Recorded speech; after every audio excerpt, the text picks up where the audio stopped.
Hello dear students, आप सभी का स्वागत है हमारे यूट्यूब चैनल एग्री एचओ में। तो दोस्तों, आपका हिस्ट्री का जो एग्ज़ाम है 12th क्लास का, वो अब बहुत जल्दी आने वाला है। ठीक है, तो उसके लिए जो है एक पेपर पूरा ये कंप्लीट हम सोल्व करेंगे इस वीडियो में। ठीक है, पूरा ये पेपर हम एक फर्स्ट क्वेश्चन से लेके, ठीक है, हर एक क्वेश्चन को ध्यान से समझते चलेंगे और कोई एक्सपेक्टेड क्वेश्चन होगा तो वो मैं आपसे साथ की साथ शेयर करूँगा। ठीक है, तो टोटल इसमें जो है हमारे पास यहाँ पर 36 क्वेश्चन है, तो इसको हम स्टार्ट करते हैं। ठीक है, from the very first question, जो कि हमारा एक एमसीक्यू होने वाला है। ठीक है, तो हड़प्पा सभ्यता की सबसे महत्वपूर्ण विशेषता थी, तो इसमें से कौन-सी विशेषता जो सबसे महत्वपूर्ण थी, मतलब कि most silent feature of the Harappan civilization was क्या था? नगर योजना, व्यापार, कला, पशुपालन, अर्बन प्लानिंग, ट्रेड, आर्ट या एनिमल हस्बेंड्री। तो वो अपना अर्बन प्लानिंग के लिए जाना जाता था, आपका हड़प्पन सिविलाइजेशन। ठीक है, who is the founder of the Mauryan dynasty? तो मौर्यन डायनेस्टी का तो आपको पता ही होगा, चंद्रगुप्त मौर्य जो है हमारे founder of the Mauryan dynasty थे। ठीक है, उसके बाद हमारा थर्ड क्वेश्चन आता है, in which language was the Mahabharata originally written? तो महाभारत जो है ओरिजिनली कहाँ से रिटन हुई थी? हमारी संस्कृत लैंग्वेज से जो है वो ओरिजिनली, ठीक है, रिटन की गई थी। उसके बाद हमारा अगला क्वेश्चन है, to which region religion is आपका त्रिपिटका रिलेटेड? तो त्रिपिटका आपका जो है बौद्ध धर्म से यानी कि बुद्धिज्म से रिलेटेड होता है। ठीक है, उसके बाद हमारा है fifth question, who has describe the practice of sati as per his eye witness? तो आई विटनेस मतलब कि उसकी आंखें देखा का हाल किसने जो है डिस्क्राइब किया था? तो वो था इब्न बटूटा। ठीक है, तो इसमें आपका जो है यहाँ पर आ जाएगा ए ऑप्शन करेक्ट। उसके बाद सिक्स क्वेश्चन की तरफ चलते हैं, जो आता है, to which Sufi order was the Nizamuddin उलिया औलिया एसोसिएटेड? तो वो किस जो है सूफी ऑर्डर से रिलेटेड थे? तो ए ऑप्शन है चिश्ती, जो हमारा बिल्कुल ही सही ऑप्शन है। ठीक है, उसके बाद सेवंथ क्वेश्चन की तरफ बढ़ते हैं, who was the first foreign traveller to visit the Vijayanagar? तो विजयनगर आने वाले सबसे पहले फॉरेनर ट्रैवलर कौन थे? वो थे निकोलो डी कॉन्टी। ठीक है, आपका बी ऑप्शन इसमें बिल्कुल करेक्ट है। ठीक है, इसके बाद हमारा नेक्स्ट क्वेश्चन जो है हमारा, वो है approximately what percentage of the Indian population live in the cities during 16 and 17 century? तो 16 और 16वीं और 17वीं शताब्दी में हमारा जो है कितनी परसेंट जनता जो है हमारे पॉपुलेशन सिटीज के अंदर रहती है? तो इसका करेक्ट ऑप्शन है 15%। उसके बाद हमारा नाइन्थ क्वेश्चन कहता है, who had device the subsidiary alliance system? तो सब्सिडरी अलायंस सिस्टम जो था उसमें हमारे लॉर्ड वेल्सली ने जो है इंट्रोड्यूस किया था इंडिया के अंदर। ठीक है, उसके बाद हमारा 10th क्वेश्चन आता है, where was the first peasant movement launched by the Mahatma Gandhi? तो इसका आंसर होगा हमारा चंपारण, बिहार के अंदर। तो फर्स्ट पीजेंट मूवमेंट था वो महात्मा गांधी जी ने चंपारण, बिहार के अंदर किया था। ठीक है, जो कि हमारा पुअर पीजेंट के लिए बनाया गया था। ठीक है, उसके बाद हमारा अगले क्वेश्चन की तरफ बढ़ते हैं हम, which was not contain in the preamble of the Indian constitution? तो इंडियन कॉन्स्टिट्यूशन का जो है इसमें से कौन सा प्रेम्बल के अंदर कंटेन नहीं किया गया? तो सोशलिस्ट आपका वर्ड इंक्लूडेड है, सेक्युलर वर्ड आपका इंक्लूडेड है और डेमोक्रेटिक भी आपका इंक्लूडेड है। तो इसमें मोनार्की नहीं आएगा। ठीक है, उसके बाद हमारा 12th क्वेश्चन है, in which year was the first second world war started? Second world war आपकी 1939 से 1945 तक चली थी। ठीक है, तो आपका सी ऑप्शन बिल्कुल करेक्ट हो जाएगा। ठीक है, उसके बाद हमारा आता है जो है वन वर्ड आंसर, यानी कि एक नंबर वाले हैं, इसमें सिर्फ आपने एक वर्ड में आंसर देना है। तो हमारा क्वेश्चन है 13th, which Harappan city was discovered first? सबसे पहले हड़प्पन सिटी कौन सी डिस्कवर करी थी? वो थी हड़प्पा। उसके बाद 14th क्वेश्चन हमारा कहता है, what is the number of the Purana? तो हमारे टोटल नंबर ऑफ पुराण कितने हैं? वो हमारे 18 है। ठीक है, 18 पुराण है हमारा टोटल। उसके बाद 15वां क्वेश्चन हमें कहता है, when was the Dandi March started? तो आपकी दांडी मार्च जो है महात्मा गांधी जी द्वारा जो स्टार्ट की गई थी, वो कब कब स्टार्ट की गई थी? तो उसकी पर्टिकुलर डेट आपको याद रखनी पड़ेगी, 12 मार्च 1930। ठीक है, तो ये आपको याद रखना है। उसके बाद हम अगले क्वेश्चन की तरफ बढ़ते हैं, जो कि हमारा 16th क्वेश्चन है, the number of the symbols in the script of the Harappan civilization is between? तो नंबर ऑफ द सिंबल जो है कितने हैं screen the script of the Harappan civilization? वो है 400 से 600। ठीक है, वो वेरी करते हैं 400 से 600। उसके बाद हमारा 17वां क्वेश्चन कहते हैं, the Harsh Chitra is the biography of dash emperor of the Kannauj? तो कन्नौज के जो है कौन से एम्पर की जो है बायोग्राफी है? तो इसका आंसर है हमारा हर्षवर्धन। ठीक है, हर्षवर्धन जो आपके एम्पर थे कन्नौज के, उनकी जो है बायोग्राफी है जो हर्ष चित्रा आपकी है। तो उसके बाद हम 18वें क्वेश्चन की तरफ बढ़ते हैं, जो कि है, Ashoka's inscriptions were written in dash script? तो कौन सी स्क्रिप्ट में लिखे गए हैं? वो ब्राह्मी और आपकी खरोस्ती स्क्रिप्ट में लिखे गए हैं। ठीक है, इसके साथ हमारे जो है आपका ऑब्जेक्टिव पार्ट एक तरह से खत्म होता है। उसके बाद आपका असर्शन रीजन जो है यहाँ पर 3 आपको यहाँ पर मिलेंगे, वो आपको एक बार करने हैं। उसका हमारा है द हर असर्शन हमें कहता है कि Harappan seal is probably the most distinctive artifact of the Harappan civilization. तो ये बात बिल्कुल करेक्ट है कि जो वो उसका डिस्टिंक्टिव आर्टिफैक्ट था वो हड़प्पन सिविलाइजेशन का, वो क्या था? हड़प्पन सील था आपका। उसके बाद हमारा जो है रीजन इसका आता है, these seals were made of the gold and silver. तो इसका जो है आंसर, ये इसका रीजन गलत हो जाएगा। ठीक है, तो इसका जो है ऑप्शन सी हमारा करेक्ट हो जाएगा। ठीक है, उसके बाद आपका जो आ जाता है अगला क्वेश्चन, वो है असर्शन हमारा आता है। आपने क्या, system was a major political innovation of the Vijayanagar empire. ये बात बिल्कुल सही है आपकी, ठीक है। हमारे कहने सिस्टम आपका जो था विजयनगर एम्पायर का जो आपका मेजर पॉलिटिकल इनोवेशन था। उसके बाद इसका रीज़न क्या है दुनिया इन्होंने, the main feature of this system were derived from the iqta system of the Delhi sultanate. तो जो ये है कहाँ से ड्राइव किया गया था, इक्ता सिस्टम ऑफ दिल्ली सल्तनत। तो आपकी ये बात भी ठीक है और इसका जो है करेक्ट एक्सप्लेनेशन ये दे देता है। तो इसका जो ए ऑप्शन बिल्कुल करेक्ट हो जाएगा। ठीक है, अगला क्वेश्चन हमारा है, वो है असर्शन हमें दिया है, in the end of the December 1929 the Congress held it's annual session in the Lahore city. ठीक है, बात बिल्कुल सही है, लाहौर सिटी में आपका जो है अधिवेशन कांग्रेस का हुआ था 1929 दिसंबर में। और हमारा रीजन क्या दिया है इसमें, the quit India movement began in 1942। बात ये भी सही है, पर दोनों आपस में कोई कोरिलेशन इनका है नहीं है, तो इसलिए इसका जो बी ऑप्शन हो जाएगा वो करेक्ट हो जाएगा। ठीक है, सेक्शन बी पे, तो सेक्शन बी हमारा जो है उसका सबसे पहला क्वेश्चन वो है 22nd क्वेश्चन। ठीक है, 22nd क्वेश्चन में गया था, why is the 6th century BC a major turning point in the early Indian history. तो जो आपका जो है छठी शताब्दी में जो आपका जो है major turning point in the जो है अर्ली हिस्ट्री जो है आपका, उसको क्यों कहा जाता है, क्योंकि देखो 6 जो आपकी सेंचुरी है उसको हम टर्निंग पॉइंट इसलिए कंसिडर करते हैं क्योंकि जैसे कि आपके काफी सारे आइडिया जो है काफी सारे चेंजेस जो उसी टाइम पर्टिकुलर टाइम पीरियड में आपके हुए। और जितने भी जैसे आपके पावरफुल किंगडम थे, जैसे कि आपका, ठीक है, महाजन, ठीक है, आपका महाजन बजाज था डेवलप, ठीक है, उन्होंने क्या किया, जो टाउन एक्सपैंड किया, अपने ट्रेड इंक्रीज करी। तो और काफी सारे नए रिलीजन जैसे कि बुद्ध धर्म, जैन धर्म जो है, ये सभी जो है इन्होंने क्या किया, चैलेंज किया किसको, वैदिक रिचुअल्स को, कास्ट डोमिनेंस को। तो इनसे क्या हुआ, जो थिंकर थे उन्होंने क्वेश्चन किया, ठीक है, सेक्रीफाइस किया एंड प्रमोटेड एथिकल लिविंग। उन्होंने एथिकल लिविंग को बढ़ावा दिया, making this period socially political and religiously significant. तो इस पीरियड को उन्होंने क्या कर दिया, इस बिल्कुल ही सोशली पॉलिटिकल और रिलीजियसली सिग्निफिकेंट बना दिया। तो इसलिए जो है हम क्या कहते हैं, 6th सेंचुरी को हम कंसीडर करते हैं as a major turning point in the early Indian history. ठीक है, तो आपको यही 2-3 पॉइंट लिखने हैं, तो इसमें आपको कंप्लीटली मार्क्स दे देगा टीचर आराम से। उसके बाद अगला क्वेश्चन में बोलता है, what is the significance of the Ashoka pillar as the source of historical information. तो अशोका पिलर के बारे में आपको पता होगा, तो हमें क्या बताते हैं, अशोका पिलर हमें बताते हैं एक रिलायबल हिस्टोरिकल इन्फॉर्मेशन हमें देते हैं, जो कि मौर्यन एडमिनिस्ट्रेशन के टाइम होता था। ठीक है, वो हमें धर्मा एंड पब्लिक वेलफेयर के बारे में बताते हैं कि जो उस टाइम के जो राजा थे वो उस पब्लिक वेलफेयर के बारे में सोचते थे। ठीक है, वो अशोका की पॉलिटिक्स के बारे में बताते थे कि वो कैसे कि नॉन वोयलेंस को, टॉलरेंस को, और जो है गवर्नमेंट्स जो है मोरल गवर्नमेंट्स को जो है प्रमोट करते थे।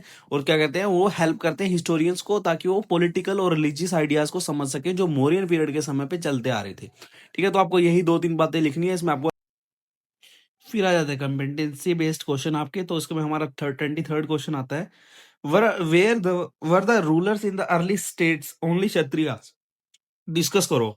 तो अब आपसे पूछा है कि जो क्षत्रिय थे वो सिर्फ जो है हमारे रूलर सिर्फ क्षत्रिय हुआ करते थे अर्ली पीरियड में, तो इसका जो जवाब होगा वो नहीं होगा, क्योंकि जो रूलर्स थे इन अर्ली स्टेट वो सिर्फ क्षत्रिय नहीं थे, आपके नॉन क्षत्रिय बैकग्राउंड से भी आया करते थे, जैसे कि ट्राइबल चीफ भी हुआ करते थे उस टाइम, पावरफुल जो लैंड होल्डर थे वो उनका भी जो है सिक्का चला करता था उस टाइम।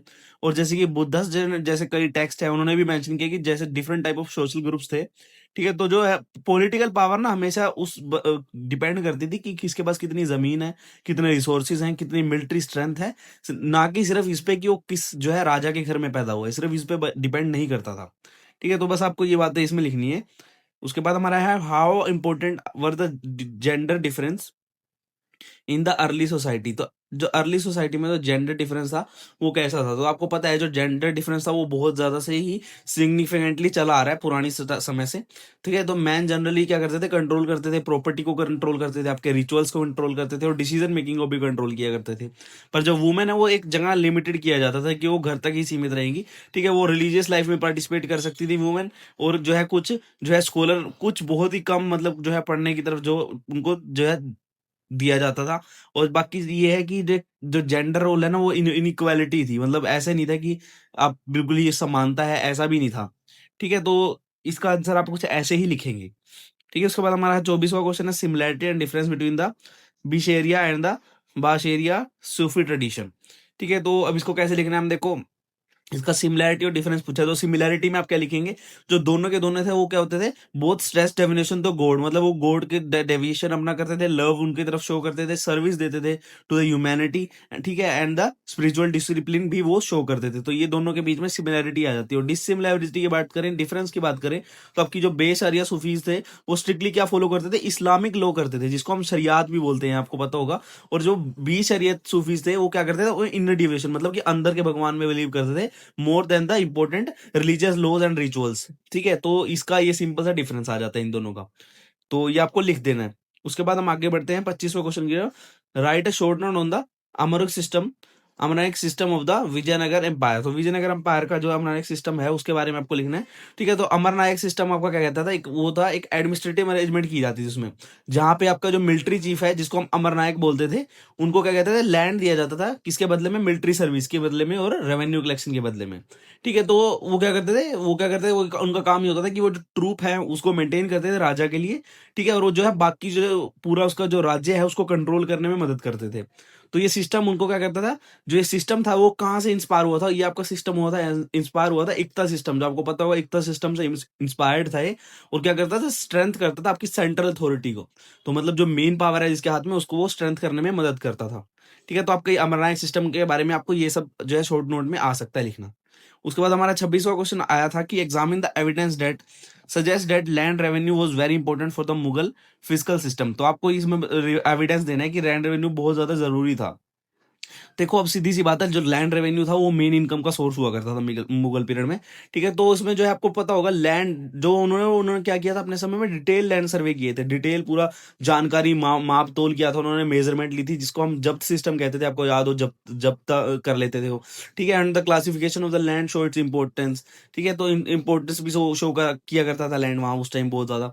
ठीक है, उसके बाद जो आपके रिवेन्यू रिकॉर्ड रखे जाया करते थे, आपको याद होगा रिवेन्यू रिकॉर्ड में आपका एनसीईआरटी में लिखा हुआ कि एनआई अकबरी जो है आपका एक लैंड रिकॉर्ड सिस्टम था।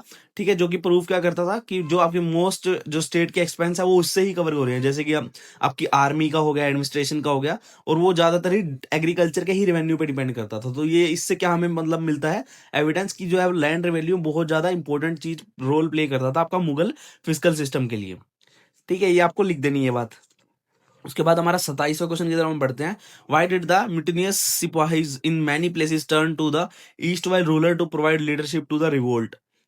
ठीक है, तो आपके म्यूटिनियस सिपाहीज जो थे वो क्या हो गया, old ruler for the leadership में जो है क्या करते थे, प्रोवाइड करते थे लीडरशिप टू द रिवोल्ट। तो इसको आप कैसे लिखोगे, इसमें आपने लिखा है कि जो आपके सिपाहीज थे वो क्या होते थे, turn to the east while ruler, because जो इनका जो ये रूलर हुआ करते थे, ये अपने आप को सिंबलाइज करे करते थे जैसे लेगिटिमेट अथॉरिटी के रूप में।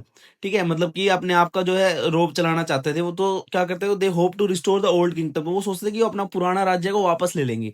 ठीक है, और ट्रेडिशन जो भी है उनका, पुराने राज्य को वो वापस ले लेंगे। और जो लोकल रूलर है, ठीक है, they also had the administrative experience and the public support. तो उनके पास पहले से वो उसका एक्सपीरियंस रहा करता था कि हाँ चीजें कैसे संभालनी है, पब्लिक सपोर्ट कैसे गेन करना है। ठीक है, तो उनको क्या होता था, which help to unite people against the British rule. तो जो है ब्रिटिश राज्य के खिलाफ जो है पीपल को यूनाइट करने में जो है वो उसको उनको मदद मिलती थी। ठीक है, तो ये आपको इसमें बात लिख देनी है। ठीक है, बस इतना बहुत होगा आपका। उसके बाद हम 28वें क्वेश्चन की तरफ बढ़ते हैं।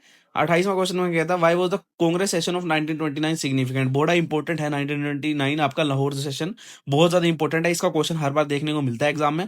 ठीक है, इसको मार्क कर लेना इंपॉर्टेंट। जो लाहौर सेशन 1929 था वो हमारे लिए बहुत ज्यादा महत्वपूर्ण क्यों था, क्योंकि जो कांग्रेस ने क्या किया था, पूर्ण स्वराज मतलब कि कंप्लीट इंडिपेंडेंस डिक्लेयर कर दी थी, जिसका गोल था कि आप 26 जनवरी 1930 में हम क्या है, इंडिपेंडेंस डे सेलिब्रेट करेंगे, और इसको हम मार्क करेंगे as a demand for the dominant state, मतलब एक पूरी पूरी फ्रीडम का हम डिमांड करेंगे इसमें। ठीक है, तो ये आपका इसलिए बहुत ज्यादा इंपॉर्टेंट हो जाता है, क्योंकि पहली बार जो है पूर्ण स्वराज की जो है डिमांड यहीं पे स्टार्ट हुई थी हमारी। ठीक है, उसके बाद आ जाता है हमारा 29th क्वेश्चन। वो कहता है, what ideals were expressed in the objective resolution. तो क्या आइडियल्स एक्सप्रेस किए थे ऑब्जेक्टिव रेजोल्यूशन के अंदर, तो सिंपली से आपको लिख देना है इसमें, जस्टिस हो गया आपका, इक्वालिटी हो गया, लिबर्टी, डेमोक्रेसी, सेकुलरिज्म हो सकता है, और आपका सर्जिनिटी हो सकता है। ठीक है, तो ये क्या करता है, आपको क्या करता है, emphasise the protection of the minority rights. तो जो है माइनॉरिटी के राइट्स को बचाता है, सोशल को, और सोशल जो है इक्वालिटी प्रोवाइड करता है, इकोनॉमिक इक्वालिटी प्रोवाइड करता है। एंड द आइडिया क्या होता है इसका, द पावर जो है लोगों के हाथ में रहेगी इससे। ठीक है, ना कि किसी एक जो है स्पेसिफिक पर्सन के हाथ में, बल्कि लोगों के हाथ में पावर रहेगी। उसके बाद हमारा अगला क्वेश्चन आता है, हिस्टोरिकल फोर्सेस। ठीक है, हिस्टोरिकल फोर्सेस जो है हमारी, वो क्या करते हैं, फोर्स शेपिंग द कॉन्स्टिट्यूशन। तो उन्होंने जो है कॉन्स्टिट्यूशन हमारी शेप करने में जो है उनका क्या विजन रहा है। देखो अब इसको अब आप कैसे लिखोगे, सिंपली आपने क्या करना है, फ्रीडम जो स्ट्रगल थी वो कॉलोनियल रूल, ठीक है, वो उस टाइम जो है बहुत सारी इनइक्वालिटी थी हमारे देश में। ठीक है, नेशनलिज्म मूवमेंट हमारे चल रहे थे उस टाइम। ठीक है, ग्लोबल डेमोक्रेटिक आइडिया, ठीक है, इन सब ने मिलके जो क्या हुआ, कॉन्स्टिट्यूशन को बनाने में हेल्प की है, क्योंकि आप इन सबको बातों को नजरिए में आप लेके तभी जाके एक अच्छा कॉन्स्टिट्यूशन फ्रेम कर सकते थे। तो जो एक्सपीरियंस था मतलब ब्रिटिश पीरियड का, ब्रिटिश एडमिनिस्ट्रेशन का, देखोगे आप आज भी काफी बातें जो है ब्रिटिश पीरियड की आज भी चलती आ रही हैं। तो वो जो एक्सपीरियंस था वहां से भी लिया गया हमें, ठीक है, वहां से भी चीजें यूनाइट करी गई। एंड यहाँ पर आपको क्या है, need for your unity and justice also influence this vision, क्योंकि हमारे देश में जो यूनिटी और जो है जस्टिस की बहुत ज्यादा जरूरत थी, तो उसको भी अपने नजरिए में ध्यान में रखा गया ताकि जो है कोई भी इनइक्वालिटी ना हो पाए। ठीक है, तो इसमें जो है हिस्टोरिकल फोर्सेस में अभी यही सब लिखना पड़ेगा आपको, और आपके जो है इसमें कंप्लीट आपको अच्छे से मार्क्स मिल जाएंगे। उसके बाद हमारा अगला आ जाता है सोर्स बेस्ड क्वेश्चन, यानी कि आपके सिंपल पैराग्राफ टाइप क्वेश्चन होंगे। ठीक है, इसके आंसर आपको मेनली पैराग्राफ में देखने को मिल जाते हैं, एक आधे को छोड़ के। जैसे कि इसमें पहला क्वेश्चन है, विच डायनेस्टी इज द महाराजा विच का बिलोंग टू, तो वो कौन सा था, कुशाना जो है उनकी, यहाँ पर लिखा हुआ है, देखो ऊपर आप चेक करोगे। उसके बाद which religion did the Danavati believe in, तो दानावती जो है आपकी बौद्ध धर्म में बिलीव करती थी। उसके बाद थर्ड क्वेश्चन है, which Buddhism text did the Danavati know, तो उनको कौन सा बुद्धिस्ट टेक्स्ट उनको पता था, तो आपका त्रिपिटका है, ये आपको पता होगा, आपके पास एमसीक्यू में भी पहले पूछा गया था। उसके बाद हमारा चौथा क्वेश्चन कहता है, from home did she learn these text, तो किससे उन्होंने सीखा, तो वो आपका भिखुवाला से उन्होंने सीखा था ये सब टेक्स्ट। उसके बाद हमारा आ जाता है 31st क्वेश्चन, उसके बाद उसमें हमारा है, which subcontinent did the Pelsaert visit during the early decade of the 17th century, तो यहाँ पर लिखा हुआ है कि इंडियन जो है सबकॉन्टिनेंट में उन्होंने विजिट किया था। हु वाज द बार्नियर, आपका वो क्या था, एक फ्रेंच ट्रेवलर थे आपके। ठीक है, व्हाट डिड मेक जो है आपका पेल्सर्ट शोक, उनको शोक किसने किया, कि यहाँ पर जो है widespread poverty of the peasant, यहाँ जो पीजेंट है वो बहुत ज्यादा गरीब है। Who did the Pelsaert hold for peasant poverty, तो उनकी पॉवर्टी का जो मेन कारण उन्होंने किसको रिस्पॉन्सिबल ठहराया, वो थी आपकी स्टेट जो है उस टाइम प्रेजेंट थी, ठीक है, जो मेन गवर्नमेंट थी। उसके बाद हम अगली तरफ बढ़ते हैं, अगला हमारा हु आर द जोटेदार, तो जोटेदार यहाँ पर देखो गिवन है, वो रिच पीजेंट हुआ करते थे। Who did undertake the survey of land in the Dinajpur, Dinajpur का जो है अंडरटेक सर्वे किसने किया था, यहाँ पर आपको नाम यहाँ पर गिवन है, फ्रेंचिस बुचन नन, तो यहाँ पर survey of the Dinajpur district in the north Bengal. अगला थर्ड क्वेश्चन हमारा है, who did control the local trade and the money laundering in the west Bengal, तो रूरल बंगाल में क्या है, कौन कंट्रोल किया करता था, वो थे जोटेदार आपके। और फोर्थ क्वेश्चन हमें कहता है, who are facing the crisis at the end of the 18th century, तो 18th सेंचुरी के टाइम पे क्राइसिस किसने फेस किया, जमींदारों ने। लॉन्ग क्वेश्चन की तरफ, तो लॉन्ग क्वेश्चन में क्या कहते हैं, सबसे पहला क्वेश्चन है, what feature of the modern day cities were find on the Harappan city, तो हड़प्पन सिटी में कौन से मॉडर्न जो आपके फीचर्स जो है वो आपको सारे लिख देने हैं, जैसे कि आपकी प्लान सिटीज उस टाइम हुआ करती थी, एडवांस ड्रेनेज सिस्टम था, ठीक है, स्टैंडर्डाइज बुक ब्रिक्स यूज किया करते थे, ठीक है, मिट्टी के जो आपके जो है ईंटें थी वो बड़ी ज्यादा अच्छी क्वालिटी की यूज हो जाती थी, पब्लिक बिल्डिंग, ठीक है, आपकी डिवीजन ऑफ द सिटी, मतलब जैसे आपकी सिटी डिवाइड की हुई थी उन्होंने दो, एक एक अपर टाउन में, एक लोअर टाउन में, ठीक है, अपर टाउन को आप सिटाडेल बोलते थे, तो वो आपको बातें पता होनी चाहिए। और एक वाटर मैनेजमेंट भी लिख सकते हैं आप इसमें, जैसे कि आपकी जो कुएं वगैरह थे उस टाइम उन्होंने उस टाइम वाटर जो है सप्लाई के लिए उस टाइम यूज किए, ठीक है। तो आपको ये 4-5 पॉइंट आपको लिख देने हैं, ठीक है, तो इतना काफी होगा, ठीक है। बाकी आपको बस वो उनकी एक्सप्लेनेशन थोड़ी ठीक देनी पड़ेगी, जो आपने पॉइंट लिखा है उसको एक्सप्लेन अच्छे से करना पड़ेगा। दूसरा क्वेश्चन था हमारा, Harappan had contact with the remote region, तो रिमोट रीजन के साथ उनके साथ कॉन्टेक्ट थे, तो एक्सप्लेन करना है मैं एग्जाम्पल के साथ, ठीक है। तो उस टाइम जो है ट्रेड वगैरह हरप्पन किया करते थे काफी लॉन्ग डिस्टेंस पे, ठीक है, तो क्योंकि उनको भी जो है रॉ मटेरियल की आपूर्ति करनी थी, ठीक है। तो उसमें आप एग्जांपल में जैसे अफगानिस्तान का एग्जांपल ले सकते हैं, ठीक है, जैसे कि आपके एनसीईआरटी में दिया हुआ है, ठीक है, लैपिस लुजाली जैसे थे, आपको एक प्रीशियस स्टोन जो उन्होंने इंपोर्ट किया था अफगानिस्तान से। एक राजस्थान का लिख सकते हैं आप, जैसे कि उन्होंने कॉपर ऑब्टेन किया था खेदरी माइन से। और एक गुजरात का भी लिख सकते हैं हम, जैसे कि शेल और मारीन प्रोडक्ट थे आपके जो कोस्टल एरिया से मंगाए जाते थे, ठीक है। तो ऐसे कुछ आप एग्जाम्पल दोगे तो इतना आपके लिए पर्याप्त होगा इसमें। उसके बाद हमारा कॉम्पिटेंसी बेस्ड क्वेश्चन हमें क्या कहता है, जिसमें हमारा 34th क्वेश्चन है, अलवर नयनार्स और आपका विरशिवस जो है उनको हम वो how did they criticise the caste system, तो कास्ट सिस्टम को कैसे क्रिटिसाइज किया करते थे।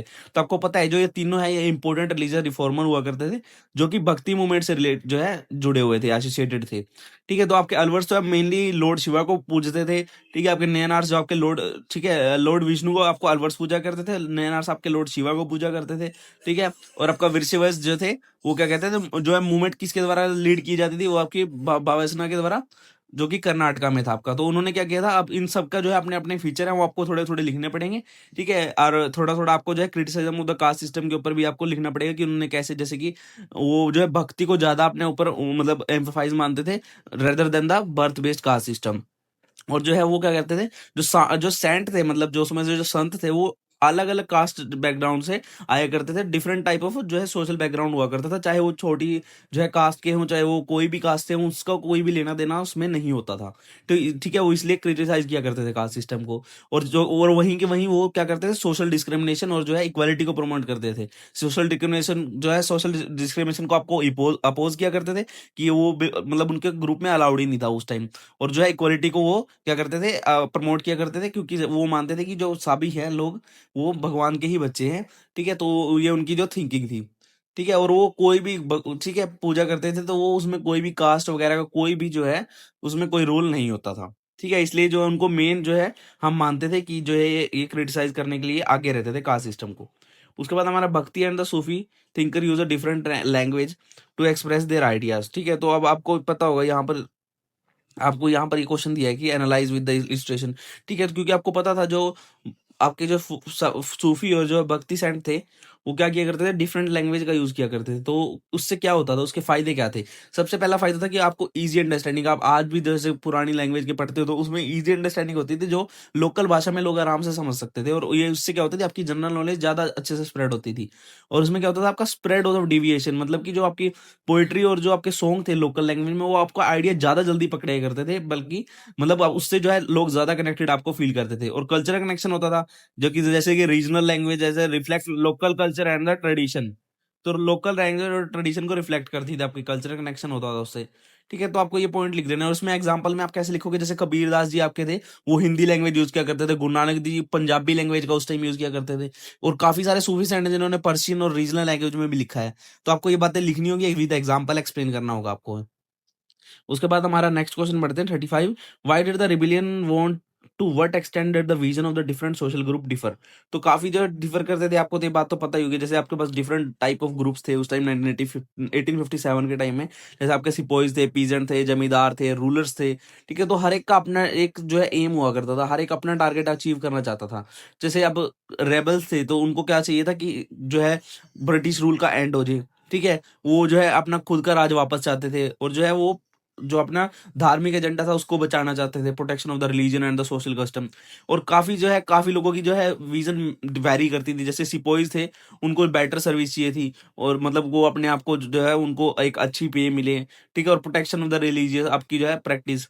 और जमींदार थे, वो क्या कहते थे, उनका जो पुराना लैंड खो गया वो उनको वापस करो। पीजेंट क्या चाहते थे, भाई उनका हैवी टैक्स माफ करो। फॉर्मर रूलर थे, उनको अपना राजा वापस चाहिए था। तो ऐसे आपको सबका ये लिखना होगा, सबकी अपनी जो अलग अलग डिमांड थी, वो आपको यहाँ पर लिखनी होगी।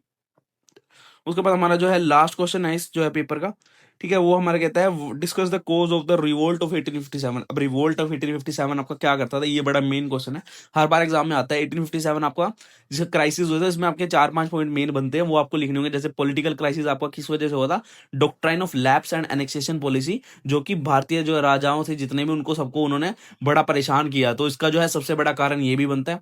इकोनॉमिक कॉज में आपका जैसे आप लिख सकते हो, हैवी टैक्स था उस टाइम पीजेंट के ऊपर, एक्सप्लोटेशन होता था बहुत ज़्यादा, टैक्स देने के लिए लैंड ले लिया जाता था उनसे, तो वो इकोनॉमिक कॉज़ में आप लिख सकते हो। सोशल एंड रिलीजियस कॉज़ में आप लिख सकते हो, जैसे कि इंडियंस जो है फियर मतलब बहुत डरते थे ब्रिटिश से, ठीक है? उनका जो है वो, क्योंकि उनके जो ट्रेडिशन और रिलीजियस में छेड़छाड़ कर रहे थे, तो लोगों को वो पसंद नहीं आ रहा था।